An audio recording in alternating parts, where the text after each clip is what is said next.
హరహర మహాదేవ రక్ష భైరవ విధాత టీవీ ప్రేక్షకులందరికీ కాలభైరవుని అనుగ్రహంతో సుఖ సంతోషాలతో ఉండాలని మనస్ఫూర్తిగా ప్రార్థిస్తూ మీ విశ్వసాయి గురూజీ.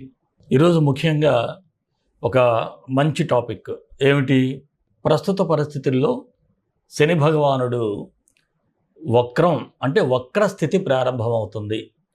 ఈ వక్రస్థితి ప్రారంభమైనప్పుడు ఏ రాశికి ఏ ఫలితాలు ఉంటాయి అంటే శని భగవానుడి వల్ల కూడా మన నసీబ్ కూడా తారుమారవుతూ ఉంటుంది. అందువలన మనం ఏ రోజు నుంచి మీనరాశి నుంచి మరలా రిట్రోగ్రేట్ అవుతున్నాడు అంటే ఈ నెల జూలై 13 ఉదయం 8:44 శని మీనరాశిలో ఉత్తరాభద్ర నక్షత్రం 2వ చరణం ఈ నక్షత్రంలో ఈ వక్రం అనేది ప్రారంభమవుతుంది. మరలా వక్ర త్యాగం ఎప్పుడు జరుగుతుంది అంటే నవంబర్ 28 ఉదయం 8:29 మరల మీనరాశిలో పూర్వభద్ర నక్షత్రం 4వ చరణంలో పూర్తి స్థితిని ఏర్పాటు చేసుకుంటాడు శని భగవానుడు. ఈ వక్ర గమనం వలన శని భగవానుడు ఏ రాశి వారికి ఏ ఫలితాలు ఇవ్వబోతున్నాడు మీ అందరికీ కూడా చాలా ఉత్సాహంగా ఉంటుంది. కొంతమందికి అయితే అయ్యో శని భగవానుడు నాకు ఏం చేసేస్తాడు అనేటువంటి భయం కూడా ఉంటుంది. ఆ యొక్క యాంగ్జైటీ మనం పూర్తిగా తొలగించుకునే ప్రయత్నం చేద్దాం. సరే, మనం 12 రాశుల వారికి కూడా ఎలా ఉంటుంది మనం ఒకసారి పరిశీలన చేద్దాం. మిథున రాశి. ఈ మిథున రాశి వారికి శని వక్రించటం వలన శని భగవానుడు ఇచ్చేటువంటి ఫలితాలను కూడా పరిశీలిద్దాం.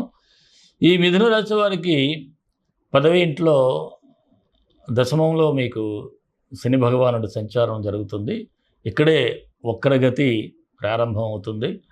అయితే కొంత మీరు గతంలో చేసినటువంటి పాపపుణ్య కర్మలు కూడా కొంత ప్రభావితం కూడా అవుతూ ఉంటాయి. అలాగే గతంలో ఏదైనా మంచి ప్రయత్నం చేసి మీరు ఆపేసిన అది మరలా మంచి జరగటం, అది ప్రారంభం అవటం తిరిగి, లేదంటే దాని మీద మీరు ఫోకస్ చేసిన మీకు ఫేవరబుల్గా ఉండటం కూడా జరుగుతుంది. కాకపోతే ఇక్కడ ఒక చిన్న ప్రాబ్లం ఏమిటంటే మీరు గతంలో ఏదైనా ఒక సమస్య వచ్చి ఆగిపోయింది, అది అక్కడ ఫుల్ స్టాప్ ఉందనుకోండి, మరలా ఆ సమస్య ప్రారంభమయ్యేటువంటి అవకాశం ఉంటుంది. అయితే పరిష్కరించుకునే మార్గం కూడా ఇప్పుడు మీకు దొరుకుతుంది. పరిష్కరించుకోవచ్చు, ఏం పర్వాలేదు. కాస్త వ్యూహాత్మకంగా వెళ్ళాలి, జాగ్రత్తగా వెళ్తే, నిదానంగా ఆలోచిస్తే అన్నీ సరిదిద్దుకుంటూ ఉంటాయి. అలాగే ఉద్యోగ మార్పు కోసం కాస్త ప్రయత్నించే వారికి ఆలస్యమైన శుభ ఫలితాలే కనిపిస్తూ ఉన్నాయి. ఇక వ్యాపారస్తులను చూస్తే కీలక నిర్ణయాలు తీసుకునేటప్పుడు కొత్త పెట్టుబడులు పెట్టడానికి కాస్త నిదానంగా ఆలోచించాలి. ఆవేశంలో నిర్ణయం తీసుకుంటే ఆర్థికపరమైనటువంటి నష్టాలు ఉన్నాయి. అలాగే ఎవరికైనా పాత బాకీలు మీకు ఎవరైనా ఇవ్వాల్సి ఉంటే అవి కూడా ఆలస్యం అవుతాయి తిరిగి చెల్లించడంలో. ఆదాయం నిలకడగా ఉన్నప్పటికీ అనుకోని ఖర్చులు కూడా పెరుగుతున్నాయి. ఇక ప్రభుత్వానికి సంబంధించి ఏదైనా ఒక ప్రభుత్వ ఆఫీసులకు సంబంధించినటువంటి కార్యక్రమాలు అంటే ప్రభుత్వ కాంట్రాక్టర్లు ఇలాంటి వారందరికీ కూడా మీకు బిల్స్ రావటం కానీ, అలాగే ఇతరత్ర పనులున్న వారికి కూడా కాస్త 10 సార్లు ఆఫీసుల చుట్టూ తిరగాల్సినటువంటి పరిస్థితులు అయితే కనిపిస్తూ ఉన్నాయి.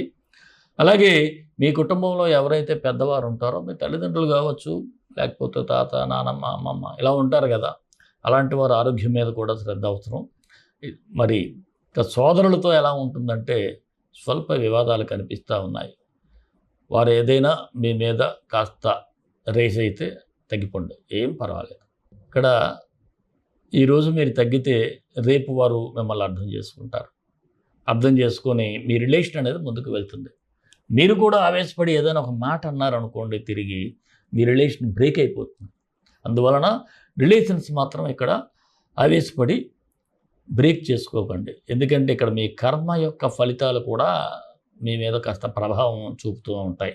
అలాగే ఇంకొకటి కూడా, గతంలో ఏదైనా పొరపాట్లు జరిగితే అవి కూడా ఇప్పుడు నేను ఎందుకు చేశాను ఈ తప్పు అని పునరాలోచన చేసుకునేటువంటి పరిస్థితులు కూడా ఉంటాయి. దాన్ని సరిదిద్దుకోవడం కూడా జరుగుతూ ఉంది.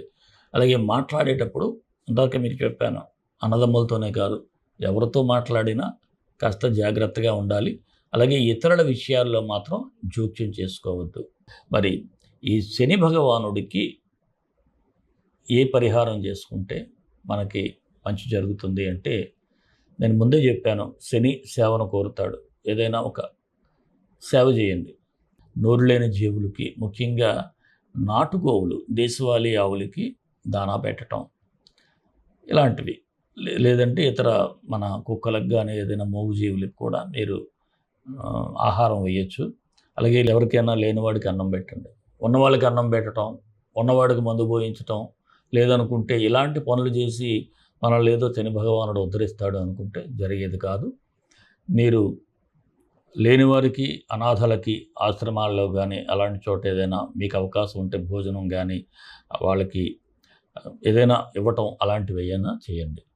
అలాగే మీరు ప్రతి శనివారం కూడా నువ్వుల నూనెతో ఒక నల్లని ఒత్తు వేసి మీ ఇంట్లో దేవుని గదిలోనే దీపం వెలిగించండి. అది కూడా మంచిదే. ఇక కాళభైరవ గాయత్రి అది కూడా చదువుకోవాలి. కాళకాళాయ విద్మహే కాళాతీతాయ ధీమహి తన్నో కాళభైరవ ప్రచోదయాత్ అది నిరంతరం చదువుకోవటం. అలాగే ఈ శని వక్రగమనంలో మీకు అవకాశం ఉంటే మీరు మన పీఠంలో జరిగేటువంటి, ఇప్పుడు మన దేవాలయంలోనే జరుగుతుంది, ఈ యొక్క కాళభైరవ హోమ కార్యక్రమంలో మీరు పరోక్షంగా పాల్గొన్నట్లయితే ఈ యొక్క చెడు ఫలితాలు ఏవైతే ఉన్నాయో అవి కాస్త తగ్గేటువంటి అవకాశం ఉంటుంది. అలాగే నేను చెప్పినటువంటి శనికి కూడా శం శనీశ్వరాయ నమః, శం శనీశ్వరాయ నమః అనే మంత్రాన్ని కూడా ప్రతినిత్యం ఒక 11 సార్లైనా కనీసం ఉదయం సాయంత్రం పఠించినట్లయితే అద్భుతంగా ఉంటుంది. సర్వే జనా సుఖినో భవంతు, లోకా సమస్త సుఖినో భవంతు. దేశం కోసం, ధర్మం కోసం, భారతీయ సంస్కృతి విలువల కోసం పాటుపడదాం. స్వస్తి.